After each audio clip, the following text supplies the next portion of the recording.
Good morning students, कैसे हो आप।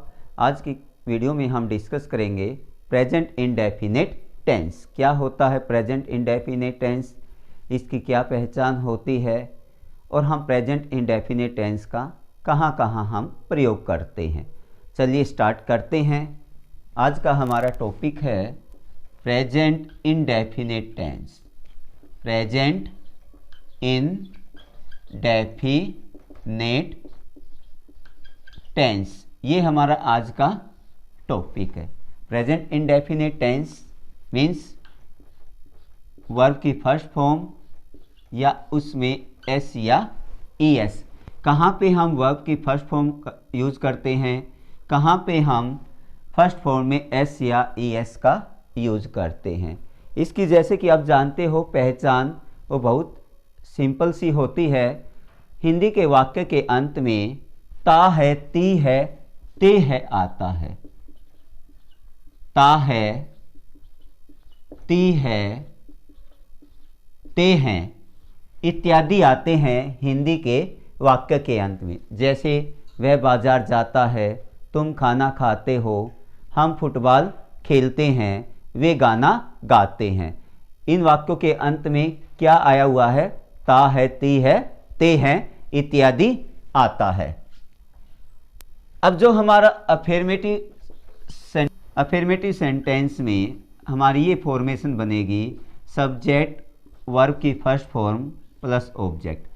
यदि हमारा कर्ता I, we, you, they and plural noun है तो हमारी V1 आएगी, वर्ब की ओनली फर्स्ट फॉर्म आएगी। एक स्टेटमेंट ये बनेगी वर्ब की फर्स्ट फॉर्म, उसमें एस या ई एस प्लस ऑब्जेक्ट। अब देखिए यदि हमारा कर्ता he, she, it, any name, singular noun and uncountable noun है तो हमारी फर्स्ट फॉर्म में एस या ई एस लगेगा। यदि वर्ब का जो सब्जेक्ट है he, she, it, any name, Ram, Shyam, Sita, Gita, singular noun जैसे बॉय, गर्ल, अगर और अनकाउंटेबल नाउन जैसे वाटर है, इस तरह की अगर कोई चीज़ आती है तो हमारी फर्स्ट फॉर्म में एस या ई एस जरूर लगेगा।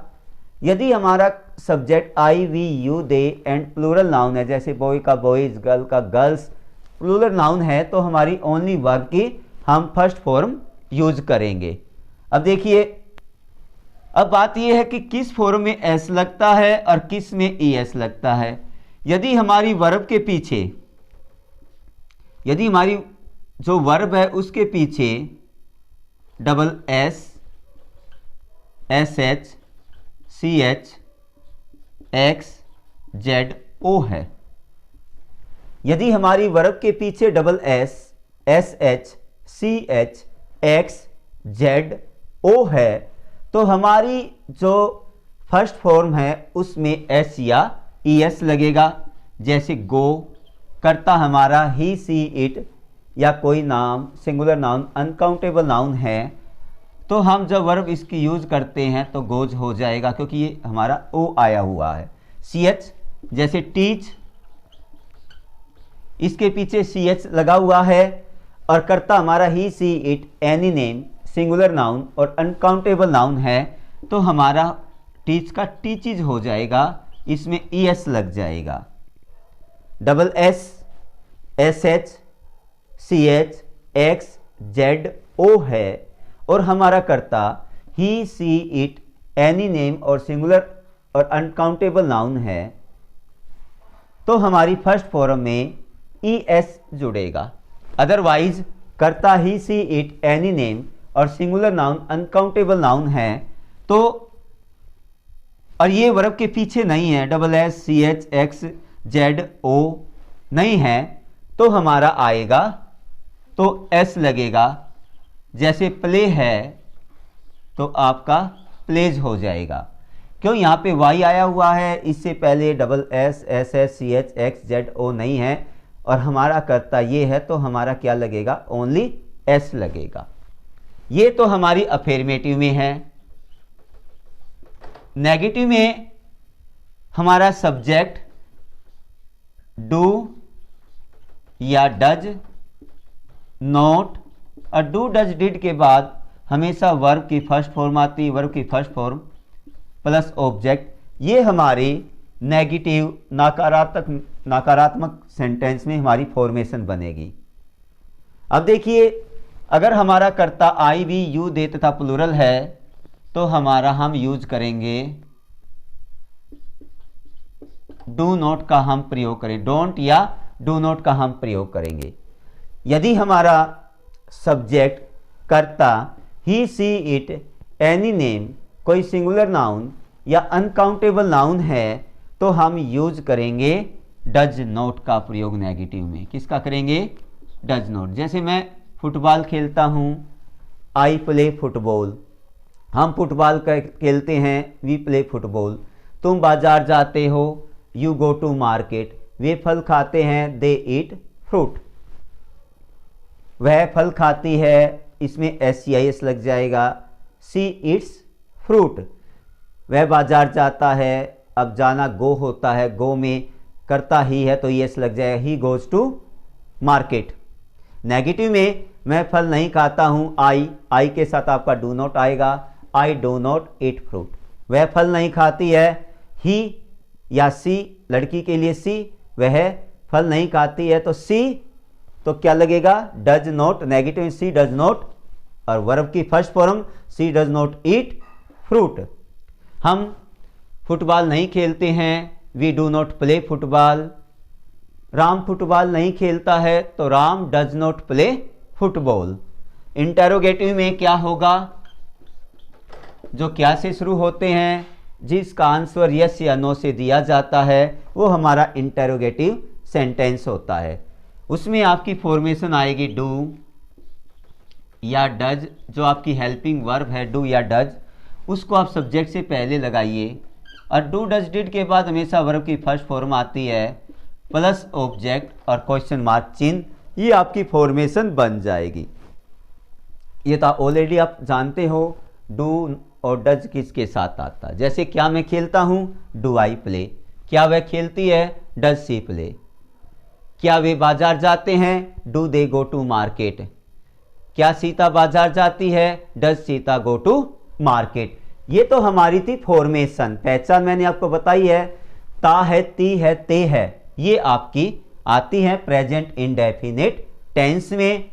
जो आपकी फॉर्मेशन है मैंने आपको बताया था, वर्ब की सब्जेक्ट, वर्ब की फर्स्ट फॉर्म प्लस ऑब्जेक्ट। यदि आपका कर्ता आई वी यू दे तथा प्लूरल नाउन है तो आपकी वर्ब की ओनली फर्स्ट फॉर्म आएगी। पहली फॉर्म में SCIS कब लगेगा? यदि कर्ता he she it any name singular noun और अनकाउंटेबल नाउन है तो आपकी फर्स्ट फॉर्म में S या ES लगेगा। अब ES कब लगेगा? यदि हमारी वर्ब के पीछे double S, SH, CH, X, Z, O है तो हमारा ES आएगा। अदरवाइज हमारा कर्ता ये हैं, सब्जेक्ट ये हैं, तो हमारा ओनली S लगेगा। नेगेटिव में क्या होगा? इनके साथ आपका डू नॉट लग जाएगा प्लस वर्ब की फर्स्ट फॉर्म। और अगर हमारा सब्जेक्ट ये हैं तो हमारा नेगेटिव में डज नॉट आएगा प्लस वर्ब की फर्स्ट फॉर्म आएगी। इंटेरोगेटिव में आपको क्या करना, डू या डज को सब्जेक्ट से पहले लगाइए और लास्ट में क्वेश्चन मार्क चिन्ह लगाइए। यदि हमारे सब्जेक्ट ये हैं तो इनसे पहले आप डज यूज कीजिए। यदि हमारे सब्जेक्ट ये हैं तो इनसे पहले डू आप लगाइए। Do plus subject plus verb की first form, does plus subject plus verb की फर्स्ट फॉर्म।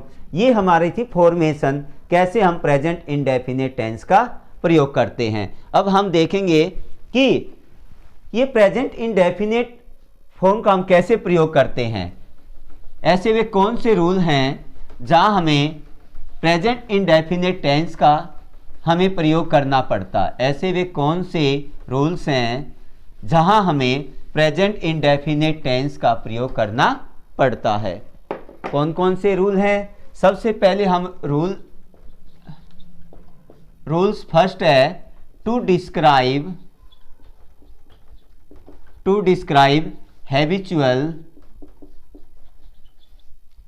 Habitual fact.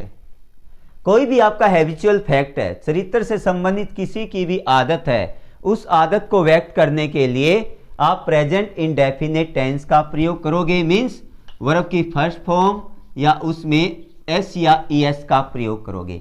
कोई भी हैबिचुअल फैक्ट, किसी की आदत है, किसी के चरित्र की आदत है, उस आदत को व्यक्त करने के लिए आप प्रेजेंट इंडेफिनिट टेंस का प्रयोग करोगे। जैसे एग्जाम्पल है, my father goes to market daily. यहां पे गो है। माई फादर, मेरे पिताजी रोजाना मार्केट जाते हैं। क्या है?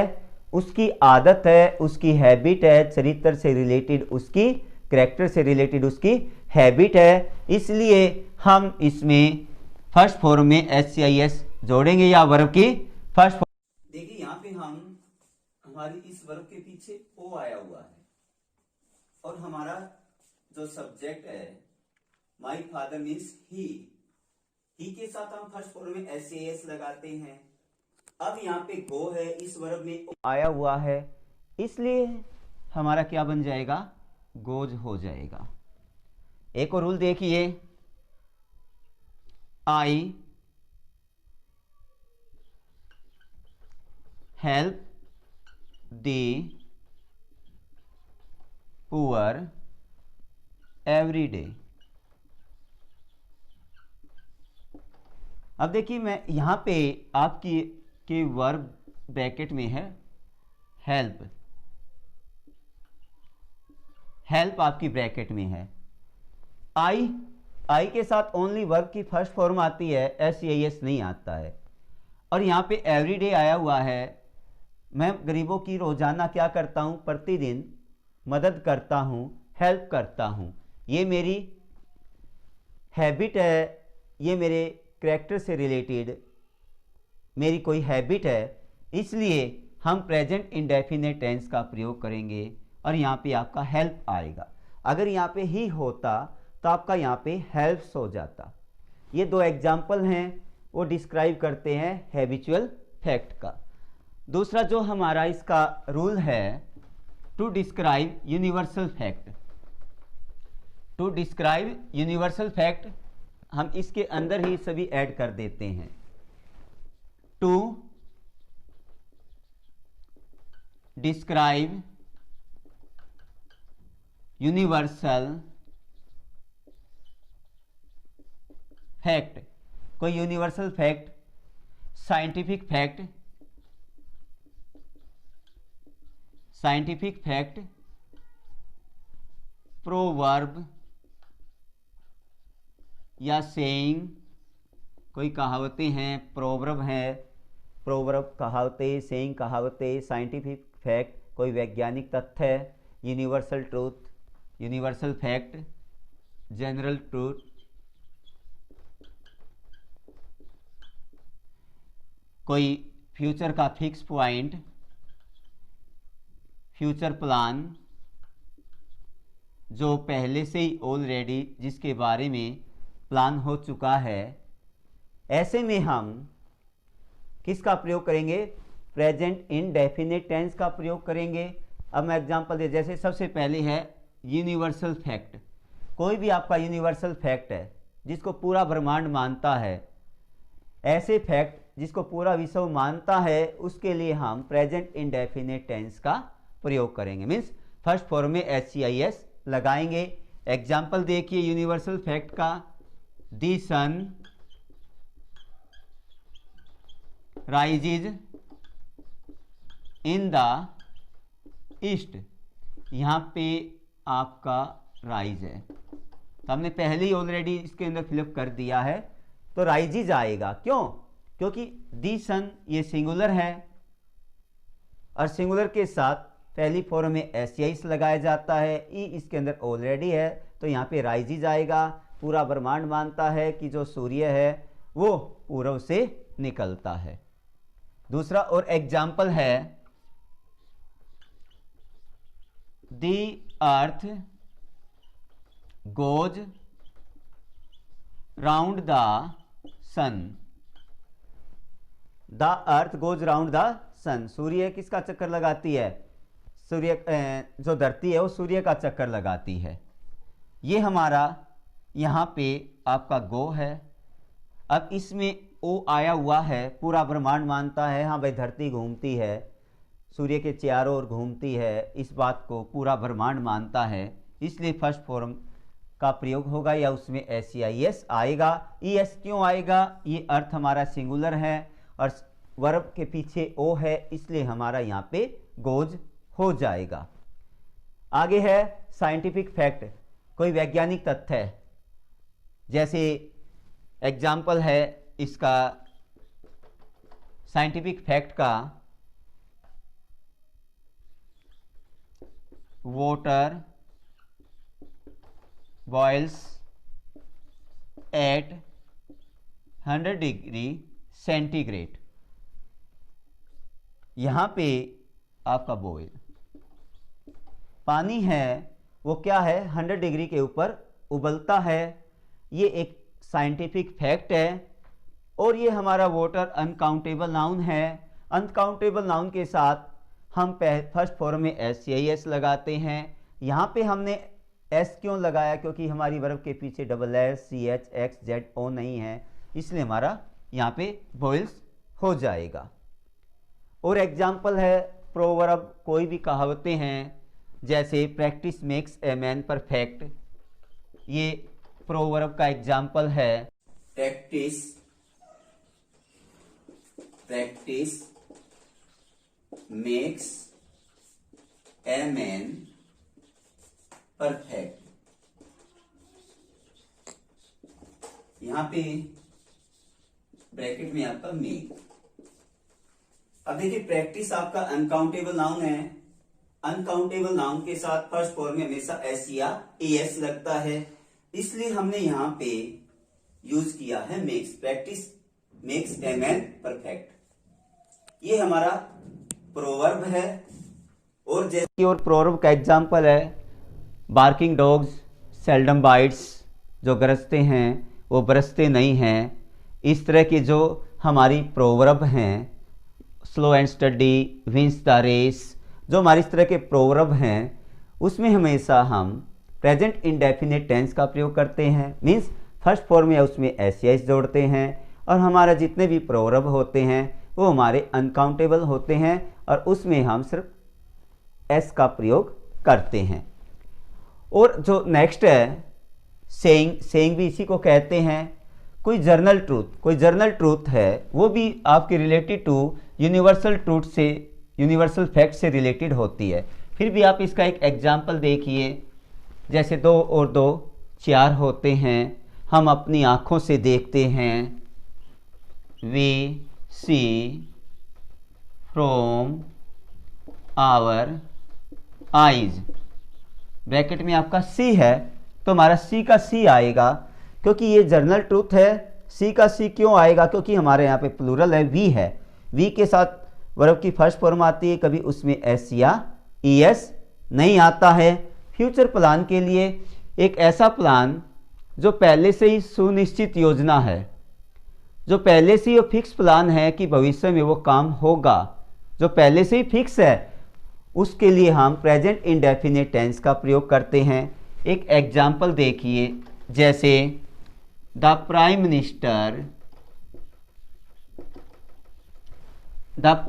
मिनिस्टर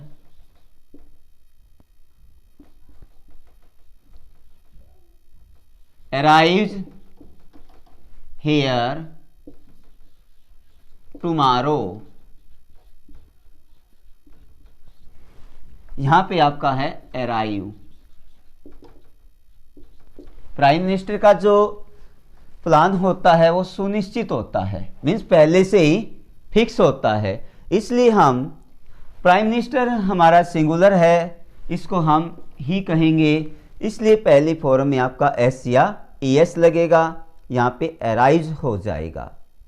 ये जो थे हमारे रूल्स वो हमारे प्रेजेंट इंडेफिनिट टेंस के थे। कहाँ पे हम वर्ब की फर्स्ट फॉर्म यूज़ करते हैं, कहाँ पे हम एस का यूज़ करते हैं। एक देखिए एक एग्जाम्पल और है इफ क्लॉज का सेंटेंस में जो हमारी इफ क्लॉज होती है उससे रिलेटेड भी आपसे कुछ क्वेश्चन पूछे जाते हैं, वो मैं आपको बताऊंगा।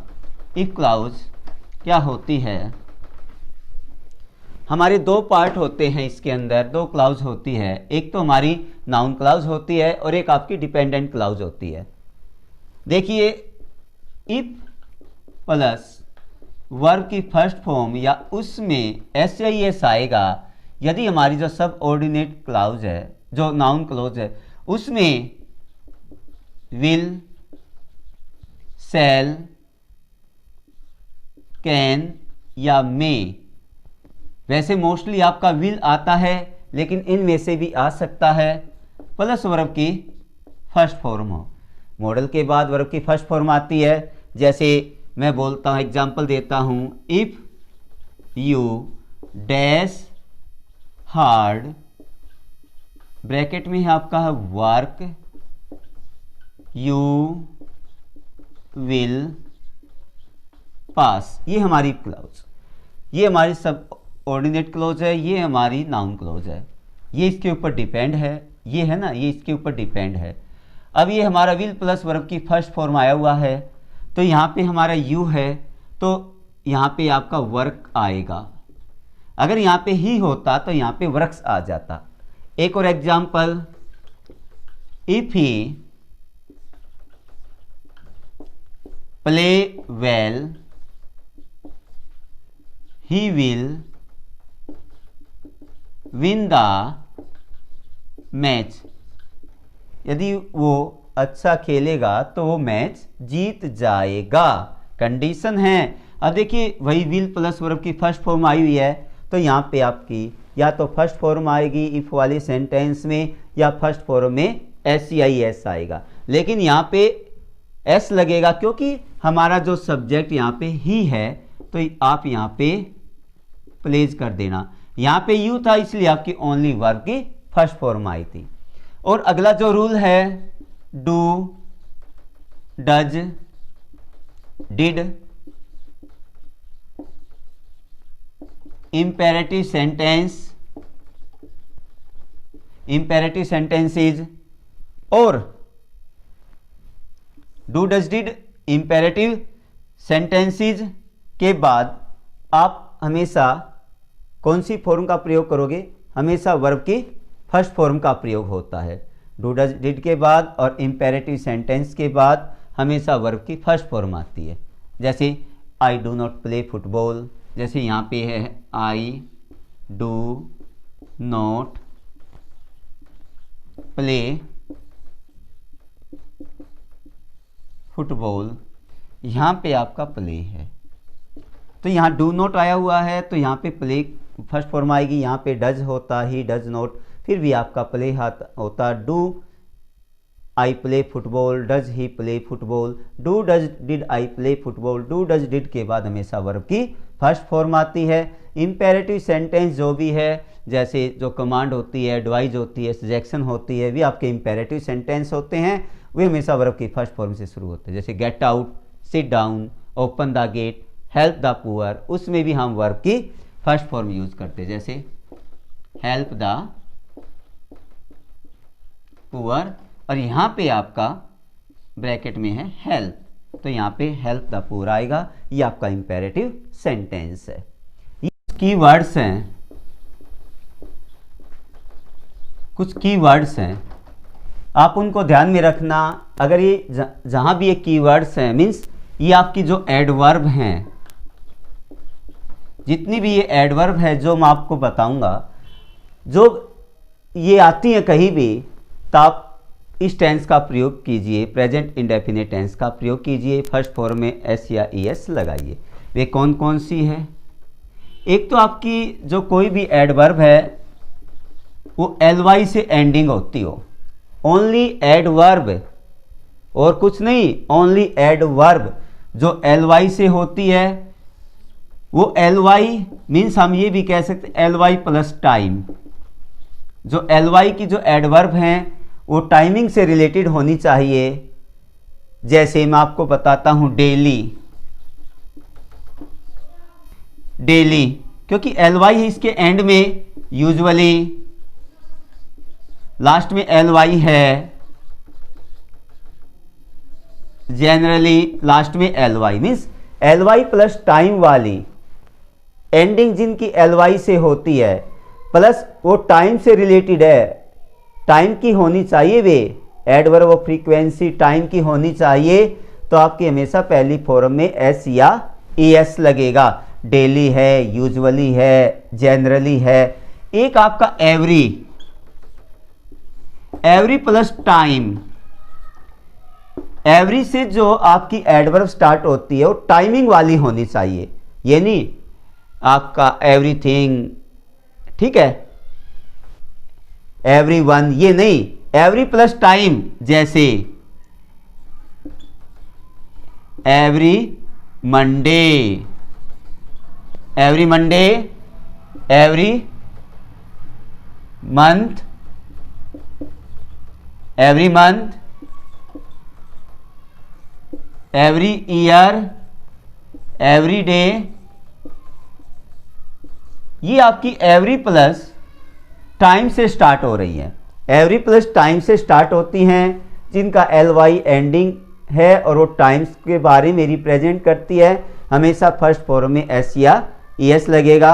जैसे I play football daily, he goes to market every day, ये आपके इसमें एस या es लगेगा। और कुछ ऐसी होती हैं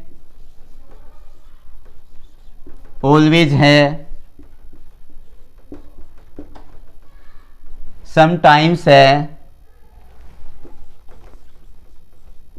ओपन है, नेवर है, इन the morning,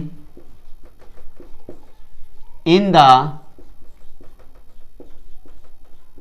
afternoon. Always, sometimes, open, never, in the morning, in the afternoon, in the evening. यदि इस तरह का भी आपका कोई सेंटेंस है तो आप वर्ब की फर्स्ट फॉर्म में एस या es जोड़िए। जैसे we play football in the morning, they sing a song in the afternoon, we help the poor in the evening, I always speak the truth, I open late at home. इस तरह की ये adverb आती हैं, कौन कौन सी? Every plus time, जैसे every Monday, every month, every year, every day. Every plus time होना चाहिए, ऑलवेज है, समटाइम्स है, ओपन है, नेवर है, इन the morning, in the afternoon. ly plus time जैसे डेली है, यूजुअली है, जनरली है। अगर इस तरह की आपकी एडवर्ब हैं तो हमेशा प्रेजेंट इंडेफिनिट टेंस का प्रयोग कीजिए, या उस वर्ब की फर्स्ट फॉर्म में आप वर्ब की फर्स्ट फॉर्म आएगी या उसमें एस या es आएगा। उम्मीद करते हैं प्यारे बच्चों आज की वीडियो आपको अच्छी लगी होगी। Have a nice day. Thank you very much.